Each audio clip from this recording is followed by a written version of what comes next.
Hello guys, welcome back to a new video. So I'm in Australia. I'm actually just chilling on Bondi Beach, which is crazy to think. The beach is so quiet today. It's a Saturday as well, so I expected it to be way busier.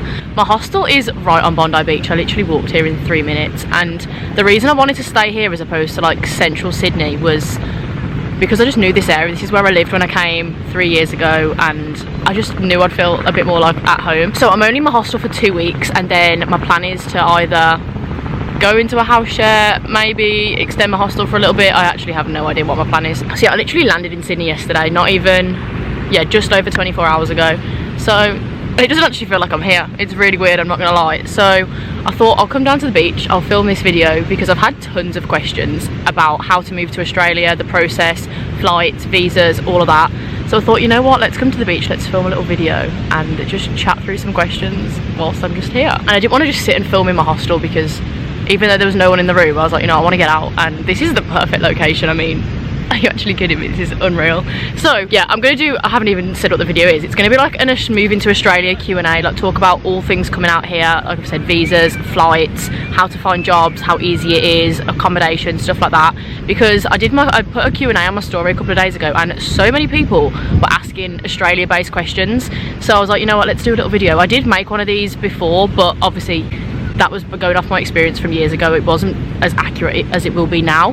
So yeah, I've got some questions on my phone. I'm just going to talk through some stuff. So yeah, thank you for watching and I hope you enjoy. Okay, so like I said, in the main, a lot of the questions were like visa based, just because in terms of like if you're looking at doing things like Camp America, the visa process is completely different than if you to come out here. So obviously going to camp or working in America in general, going on a J1 visa, you have to go to an embassy and do such a lengthy process to secure a visa. Now for here, you can go through agencies and you can do like working abroad trips with agencies. I didn't do that because they can cost you quite a little bit of money. What I did is I just applied for a working holiday visa on the Australian government website. I will leave the link down below so you can have a little look at it, check if you meet the requirements, and yeah, you literally just do an online application, and my visa's been approved in minutes both times I've done it.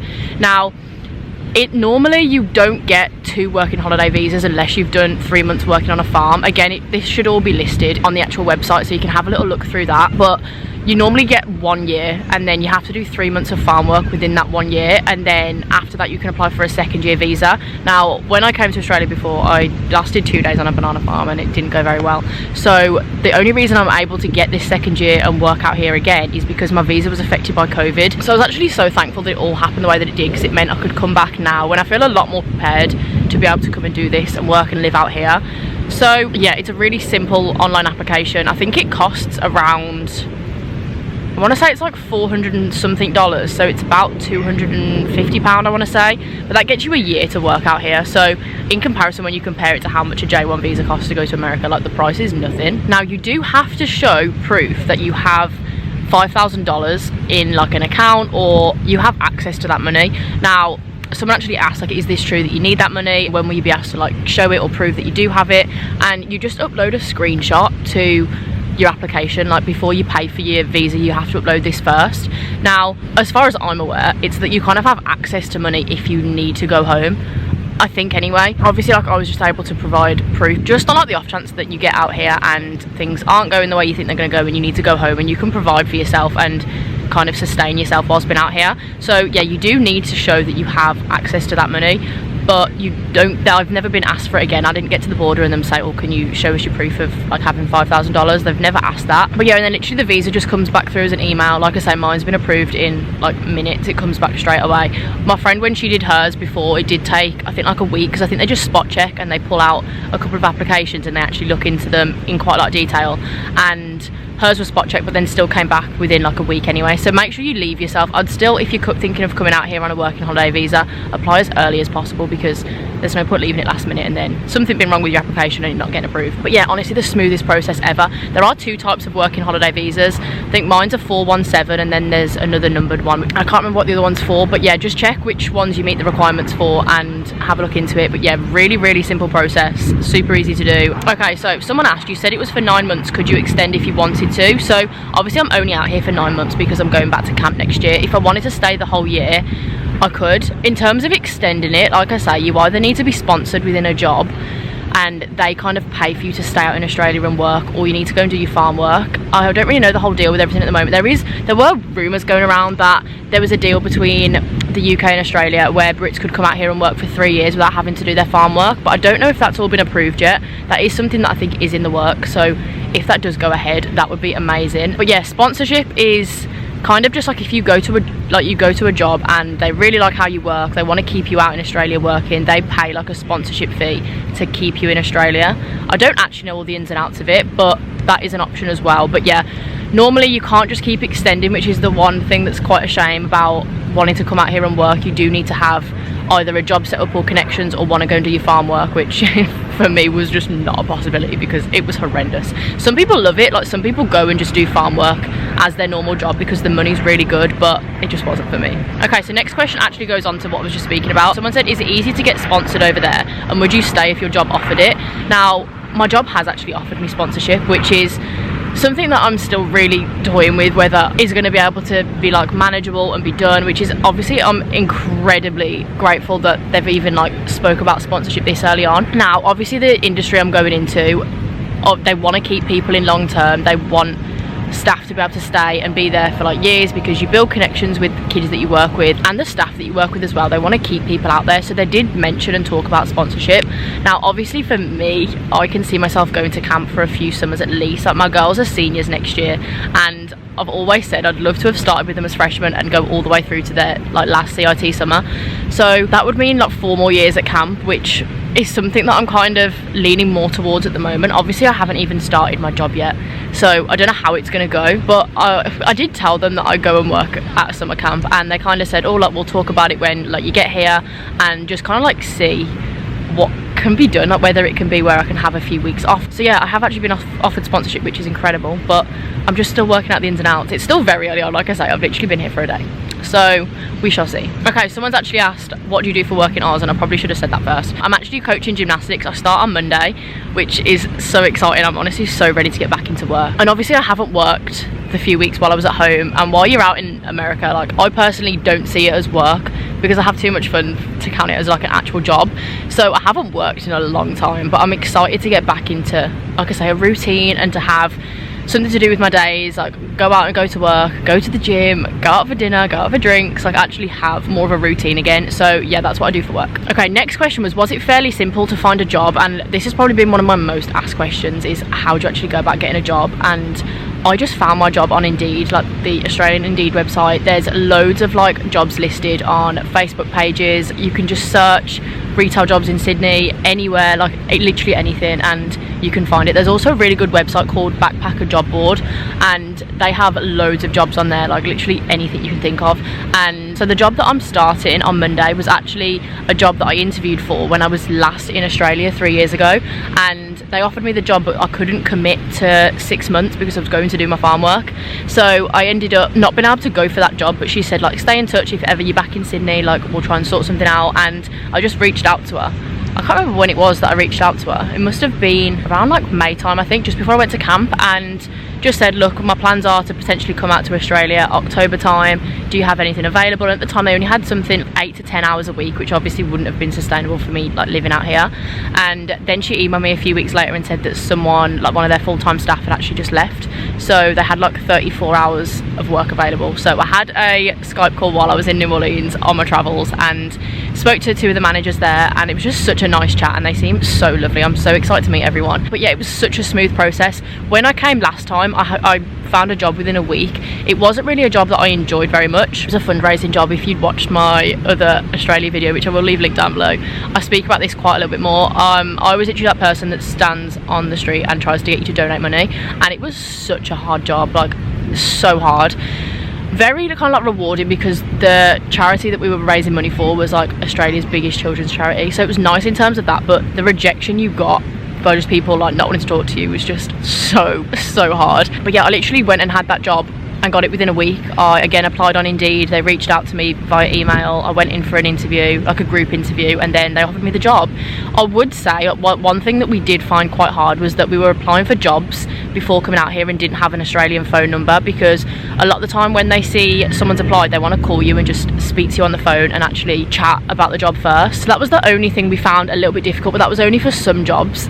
Most will just email now, and you can always just email and say, oh look, I'm not actually in Australia yet, I'm trying to set things up, can we either have a Skype interview or a Zoom interview, just so you can speak to them that way. But you can definitely apply for jobs and get a job before you get out here. My job's been in the works for months now and I've only just got here, so it's definitely doable. It's also nice to be a little bit more prepared, but some people do want to come out here and just kind of go with the flow and find a job, have a few weeks first to get settled in and then start. I'm just jumping in the deep end and I'm actually so excited for it, guys. I can't wait to like do a video after my first week of work and just let you know how it went. I'm just so excited to get back coaching again. Obviously I've worked at gymnastics throughout the summer, but the coaching styles at camp are very different to like when you're actually working at a club. Yeah, I'm very excited. There's so many opportunities over here, it's actually incredible. Like the money and everything is just next level. Okay, someone asked, are you there on your own? Do you know anyone once you're out there? Now I've come completely by myself. I flew by myself, I'm at my hostel on my own, but I do know a few people out here. So Ross, one of the lads that I actually lived with when I came to Australia in 2019, is still out here, and I actually met him at camp in 2017, my first summer. So we met at camp and then he didn't come back to camp. Did I just say 2017? I didn't mean 2017, 2018. Then he didn't come back to camp in 2019, but we stayed in touch. He said that he wanted to come out to Australia. So yeah, he ended up just coming along with us on our trip. We all got an apartment together in Bondi, and yeah, he's out here. And a group of friends that I knew again from that trip when I came before are still out here, and there's like 4 or 5 people from camp that live in Sydney. So yeah, there's people I know out here, but I'm also, like I say, I'm excited to get into work, meet these people at work. I've met people at the hostel already, like it's such a nice hostel, and there's just, everyone is so friendly in Australia, honestly. So if you're worried about kind of coming on your own, don't be, because I mean obviously it's still nerve-wracking, don't get me wrong, but everyone's so welcoming and everyone will just chat, and it is just really nice. And you will meet people, especially if you go into hostels. Like that was the one thing we didn't do when I came last time. We went straight into living with friends and then getting our own apartment, so we didn't meet as many new people. So yeah, I'm excited to be in this hostel for a couple of weeks and then see where I end up going, whether I end up being in like a house share or getting a place. I really don't know. It's just hard because obviously Sally and Summer are coming out, and we were going to look at getting a place, but then by the time Summer's out here in like January, I don't know how easy it'll be for us to get a place for just a few months. So it's all just a little bit confusing, but I'm just going with the flow at the moment. I'm not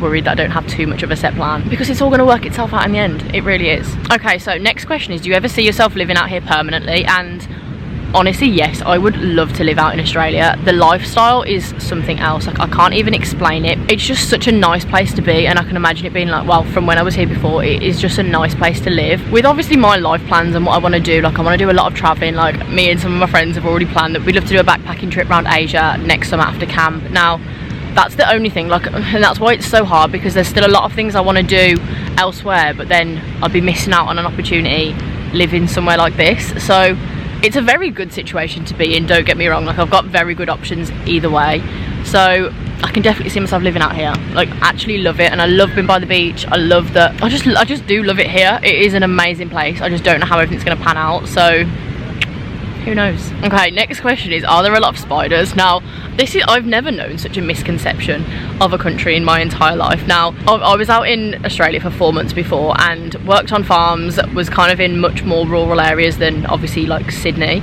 and never once came across like massive spiders or snakes or anything like that. Now you definitely will come across those things, don't get me wrong, like I know people that have, but I have never. And especially if you're coming to Sydney, I don't really think you're going to see stuff like that, and I know it puts a lot of people off from coming even on a holiday, like snakes and spiders, which I'm terrified of snakes. Spiders don't bother me too much unless they're like massive ones, but no, I can't say I've ever seen anything like that. If I do, I will update you and let you know, but so far so good. Okay, next question is, what was your biggest culture shock when you arrived? And honestly, I don't really feel like I get any sort of culture shock. For me, Australia is very similar to the UK in terms of how a lot of things are. It's kind of like a mixture. It's like the UK but better, like way better. But I don't really know how to describe it, so I don't really feel culture shocked, because you do feel like, I've always felt quite at home. I haven't felt like anything's too out of the norm. Like a lot of things are very similar to how they are back home. So I can't really say that I have felt like that. It's not like when you go over to camp and like that's obviously a massive culture shock because it's like nothing you've ever done before. Like here I'm coming to just live and work and go out and go shopping and do things that I would do back home normally. So I can't say that I've ever really felt like a culture shock being out here. That I did when I obviously went and worked on the farm, because that was like no other experience I've ever done. But yeah. Okay, next question is, do you plan on traveling around Australia? Now, again, I don't know, and it's so hard to come up with any sort of plan over the next few months because I don't know how this job's going to go. Like I could get there and absolutely love it and could see myself being there really long term, or I could go and it's not everything that I thought it was going to be. So it's hard to make those plans, but for now, like if I'm going off what the plan is in my mind, it's to literally work for the next 9 months, go back home kind of like end of May, stay for a couple of weeks and then fly out to America is the plan. And then my visa won't run out until obviously the 7th of October next year, so I'm not planning to travel around America after camp next year. I'll probably stay for a few weeks, hopefully to do some post-camp work, and again then come back, have a few weeks at home, and then I could go back out, I could come back out to Australia. So I think if anything what I'll probably do is, if me and my friends decide to do this backpacking trip around Asia, probably fly out to Australia first, start out in Oz, do some travelling around Australia and then work my way back through Asia. That sounds like a great plan, to be honest. At the moment, again, it's probably going to change a million times before I get to that point, but I do really want to travel around Australia because I've only really seen Sydney and Cairns. I loved Cairns, but I want to do like Brisbane, I want to go to the Whitsundays, I want to go to like Airlie Beach and do all of that down the coast. I'd love to hire one of those. There's loads of people looking at me. This is so funny. Should I just wave? Shall I? Yeah, I want to do like, I'd love to go and hire one of those camper vans with a few of my friends and just drive down the coast, because that would be so much fun. So potentially that could be the plan for next year. Again, it could be that I end up doing it for a few weeks before I go home here. Who knows? We'll just have to wait and see. Okay, next question kind of relates to camp a little bit, but it's, do you have to come home to sort your US visa? And the answer is no. Like, you can go to the US embassy in any country. So what I'll have to do is apply for my paperwork to be sent out here or sent home, and then ask my mum and dad to send it out to me here, and then just book a visa appointment the same way I would back home, but go to the embassy in Sydney. And the process is the exact same. Like, it's no different. It might be a little bit more complicated, obviously, having to get my visa papers sent out and stuff, but other than that, I don't have to come home, and you don't have to do it in the UK or wherever you're from. You can do it from any embassy, which is really good actually. Okay, and then last question is just asking about kind of like what my flight patterns were, what my flight times were, where I went to. Now, this was the first time that I'd flown and done 3 different flights as opposed to 2 different ones and just 1 layover. So I left Heathrow at about 9 AM on Wednesday morning, flew, I think it was like 7 hours to Abu Dhabi, or like 6 hours 40, and then I had a 3.5 hour layover there. Then I had my flight to Kuala Lumpur where I got upgraded to business class, which I still can't get over, guys. It was incredible. And then I had my 12-hour layover in Kuala Lumpur, which was not fun at all. Wasn't as bad as I thought, to be honest. It did go very fast, but it was just hard. Like, it was more the fact that I had all my bags, I couldn't drop anything off, and there was just nothing for me to do because I had so much stuff. Like, there was a mall, like there was a shopping outlet that the airport ran like free buses too, which I would love to have gone if I only had like my hand luggage bag, but I couldn't trek with my big suitcase. It just wasn't going to be possible. And then yeah, my flight was then at like midnight. It was like a 7-hour 20-minute flight to Sydney. So all in all, it was actually really nice. I loved the fact that I had 3 7-hour flights as opposed to a really long one and then a short one. Like, when I came out here, I think I did 14 hours, and it's just horrible. Like, I'd rather have longer at the airport than on a plane. I don't know, that's just me. I think I'd rather just be able to wander around the airport than be stuck on a plane for that long. But yeah, that was my flight patterns. Again, if you are looking for good flights, like if you're looking at, or going anywhere, not even just coming out to Australia, I use Google Flights to find all of my flights. Like, they've been the best for me, and they pull through all airlines, so it's just been the easiest way for me to find all of my flights like that. So yeah, that's how it all went. Those are some questions. If you have any other questions that I've either missed out or I just haven't mentioned, please leave them down below, and I can just either reply to them or end up making another video if there's a lot of questions. Like I say, I will leave the link down below to my other Australia video that I made, because I just go into my experience from before in a little bit more detail. So yeah, thank you for watching, guys. I hope that's cleared up any, like I say, questions or queries you've got on like visa processes or jobs or anything when you're coming out here. Oh, one thing that I haven't mentioned actually is how easy it is to find accommodation. Now, I've just booked my hostel through booking.com, and you can use most websites like that, and you can find like flats, apartments on like Facebook Marketplace, Gumtree, any like